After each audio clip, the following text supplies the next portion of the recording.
बच्चे मन के सच्चे,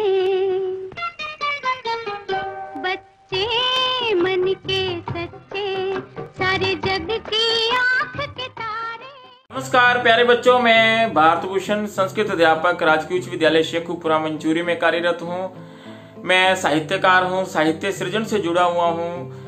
जीवन एक बहता दरिया सन 2016 में प्रकाशित हुई थी। मेरा ये काव्य संग्रह है और इसके अतिरिक्त अनेक काव्य संग्रह, साझा काव्य संग्रह प्रकाशित हो चुके हैं। अनेक सम्मान माँ सरस्वती की अनुकंपा से हासिल हो चुके हैं और हो रहे हैं। तो प्यारे बच्चों, मासिक ऑनलाइन हिंदी महोत्सव के अंतर्गत निबंध लेखन प्रतियोगिता में आप सभी को के लिए मैं वीडियो लेकर आया हूं।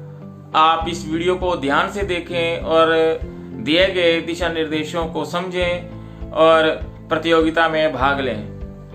तो बच्चों, हमारे पास 13 से 15 वर्ष आयु वर्ग के बच्चे हैं और 16 से 18 वर्ष के आयु वर्ग के बच्चे हैं। 13 से 15 वर्ष के आयु वर्ग के बच्चे 150 से 200 शब्दों में निबंध लिखेंगे, 150 से 200 शब्दों में, और 16 से 18 वर्ष के बच्चे 200 से 250 शब्दों की संख्या में निबंध लिखेंगे।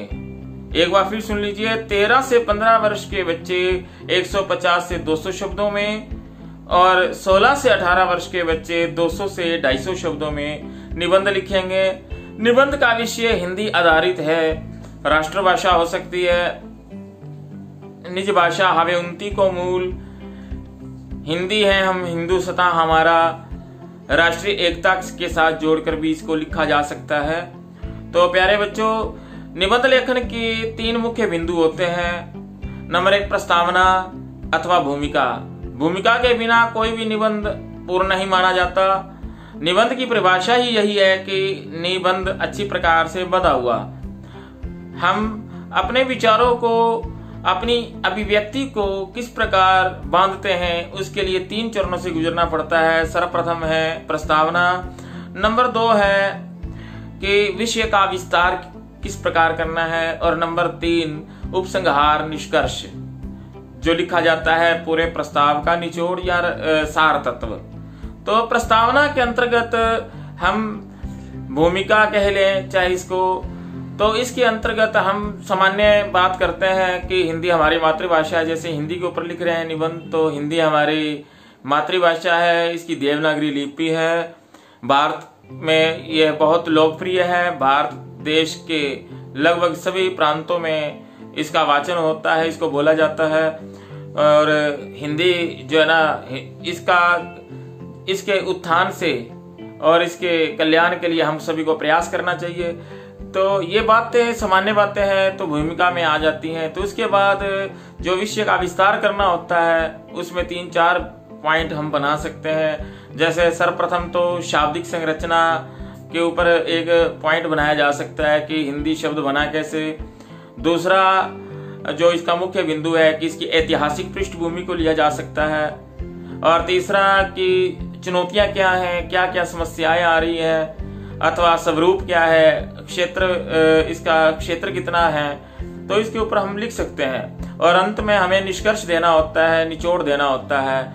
तो उस निचोड़ के बिना, उस निष्कर्ष के बिना कोई भी निबंध पूर्ण नहीं होता। तो आप सभी बच्चे इन नियमों का पालन करेंगे। निबंध के बीच बीच में आप सूक्तियों का प्रयोग कर सकते हैं, श्लोक के अंशों का प्रयोग कर सकते हैं, काव्य के अंशों का प्रयोग कर सकते हैं प्रकृति के अनुसार। तो इससे जो निबंध सार्थक बनता है, उसमें गुणवत्ता आती है और आपके अंक भी बढ़ेंगे उसमें। तो इसलिए आप जब निबंध लिखें तो इन तत्वों का ध्यान रखें। बीच बीच में कोटेशन, जिसको काव्यांश कहा जा सकता है, या किसी महान व्यक्ति की उक्ति है, वो दे सकते हैं। जैसे प्रादीनः सपने हूँ सुख नाई, कि गुलामी में सपने में भी सुख नहीं मिलता, या जननी जन्मभूमिश्च स्वर्गादपि गरीयसी, जननी और जन्मभूमि स्वर्ग से भी बढ़कर होती है। ऐसे वाक्यांशों का, काव्यांशों का प्रयोग कर सकते हैं, जिससे निबंध बहुत उत्तम बनता है। एक बार आप सभी को फिर शुभकामनाएं। बहुत बहुत धन्यवाद, शुक्रिया।